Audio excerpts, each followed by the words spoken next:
This is ZNS Total Sports, brought to you by Fourth Terrace Diagnostic Center.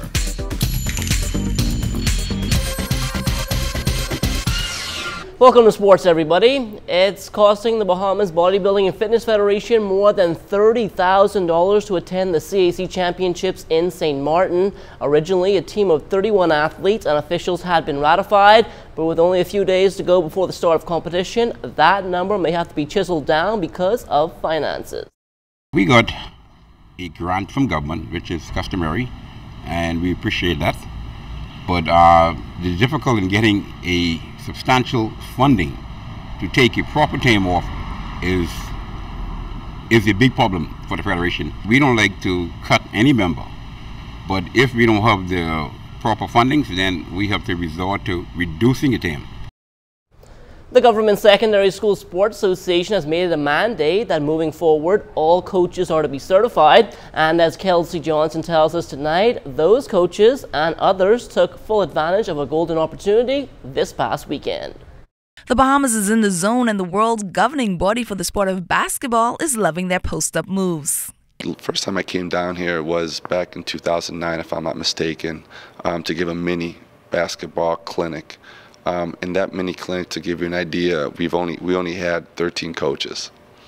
Then the following year, I think it was 2 years later, I came down during Hurricane Sandy. We still had 25, 30 coaches. Now in level 1, we went up to 70 coaches and PE teachers. So the Federation's going through the right steps right now, obligating teachers, coaches, so-and-so volunteers. In order for you to coach any of our leagues, you have to be certified. The more than 70-plus coaches who took part in the Level 1 coaching course held over the weekend at the C.I. Gibson Gymnasium were brought up to speed with the new rules and regulations of the game. I know the Bahamas Federation now, with the new onset of certifying coaches, PE teachers, so on and so forth, they're going to give them a 2-year plan in which, based on everything that was learned, see how they develop as coaches throughout these next 2 years. We're not going to give away certifications. We can't do that. We just want to make sure that teachers understand the importance. You're not going to go to a doctor's office if a person doesn't have the education of being a doctor. So same thing as a coach. The Bahamas Basketball Federation will reward the participating coaches with their certifications early next month. Kelsey Johnson, ZNS Total Sports. All right, thanks a lot, Kelsey. Well, the inaugural King Eric Gibson Rock Sound Class C Regatta took place over the weekend in South Eleuthera. Whitty K out of Long Island won all 4 races which were sailed. And tonight, Julian Gibson tells us the secret behind Whitty K's success. One of the Whitty K, Jason Knowles, had high praise from Mark Knowles, who constructed one of the fastest boats in the country that has been dominating regattas so far this year. This is the best boat builder in the Bahamas. I told him I want a fast boat, but I can't give the secret how he did it, but I will tell you that later, how he did it and why he did it. He also believes that he has the best skipper in the country in the person of Stephen Knowles. My captain, without him and the crew that I have, this wouldn't be possible. And firstly, I should have given thanks to God above, because without God, this wouldn't be possible. But for my crew, my captain, and my boat builder, I want to say thanks to everybody. And after sweeping the Rock Sound Regatta, Jason and crew would love to be back next year. I think this is the best harbor that we ever sailed in. It's similar to the harbor in Sorbonne. It's a very beautiful harbor. It's not a lot of buoyancy when you're sailing. You have a better race. You don't get as much wet.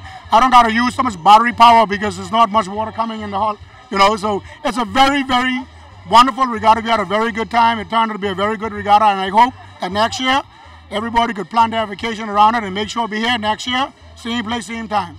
Reporting for ZNS Total Sports, I am Julian Gibson. All right, thanks a lot, Julian. Now, we were able to catch up with the architect of Whitty K, Mark Knowles, to get his thoughts on the masterpiece he created. They got a good crew. She rigged properly for my builder. They never changed nothing on her. And there's handler. Like I tell these other boys, you guys be in your game, A1 game to beat them. You can't be out there playing. You only waste your time. Anytime you got you slack up because you're falling down the sail and you're handling the prize, you ain't gonna beat these fellas. I tell them that.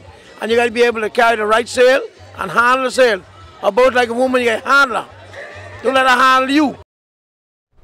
With the Roxanne Regatta being named in honor of King Eric Gibson, a number of family members made their way down to South Eleuthera, and that included King Eric's son, Minister of Labour, the Honourable Shane Gibson. And once again, all the talk was about the Whitty K. I told those guys that we could charge them with abuse, because when you look at what they did with those boats the other day, I asked them, when I told them before they got back in the shore, they should take that motor off the boat, because they sure did some good sailing. I watched them even, they dropped a pair of glasses overboard, and they were able to come back and pick up those glasses, right? Look for them, they didn't find them, and they still end up winning the race. So, you know, I loved what I saw the other day. It is very encouraging, and I want to encourage particularly corporate Bahamas. Let me tell you, when you look at the sacrifices that these guys make, not only in sailing and coming to these regattas at their own expense mostly, because I mean they're just barely subsidized. When you look at how much money they spend on maintaining these boats, they literally spend hundreds of thousands of dollars building them and then maintaining them. I think the corporate Bahamas should really come on board and make sure that what we consider to be our national sport continues on. It's been proven over and over again that the Family Islands are full of diamonds in the rough, and track and field coach Ken Mackey thinks the next one may come from the island of Eleuthera. We really trying to work on a distance program. We're looking right now this year to have 2 of the top distance runners in the country in the under 18 and 20 division. So hopefully they'll be by time for Carifta to be running those qualifying times for the Bahamas in the distance. Guaranteed. And that will do it for sports. Don't go anywhere. The Bahamas Tonight comes back after the break.